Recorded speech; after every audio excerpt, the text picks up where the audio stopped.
গাজীপুরের চান্দনা চৌরাস্তায় ভয়াবহ অগ্নিকাণ্ড, পুড়ল ৭০টিরও বেশি দোকান। এম হাসানের পাঠানো তথ্য ও ভিডিওতে দেখুন বিস্তারিত। গাজীপুরের চান্দনা চৌরাস্তায় বাজার এলাকায় আজ ভোর ৫টার দিকে ভয়াবহ অগ্নিকাণ্ডের ঘটনা ঘটে।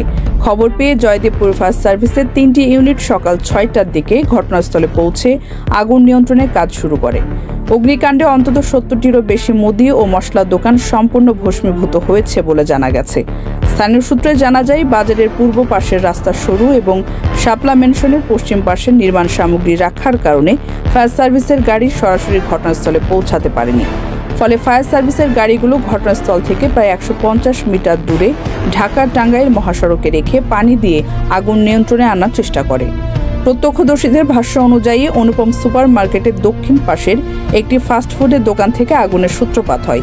পরবর্তীতে আগুন দ্রুত ছড়িয়ে পড়ে চৌরাস্তায় অবস্থিত মুক্তিযোদ্ধা আব্দুস সাত্তার মার্কেট ও নুরুল হকের মার্কেটে। অতিরিক্ত পানির প্রয়োজন হলে স্থানীয়রা অনুপম সুপার মার্কেট ও শাপলা ম্যানশনের রিজার্ভ পানির ট্যাঙ্ক থেকে পানি এনে আগুন নেভাতে সহায়তা করে। আগুনের লেলিহান শিখা ও পোড়া মরিচের ধোঁয়ায় পুরো এলাকা ঘন ধোঁয়ায় আচ্ছন্ন হয়ে পড়ে। তবে এখন পর্যন্ত কোনো আহত বা নিহতের খবর পাওয়া যায়নি। প্রায় ২ ঘন্টা প্রচেষ্টার পর ফায়ার সার্ভিস আগুন নিয়ন্ত্রণে আনতে সক্ষম হয়।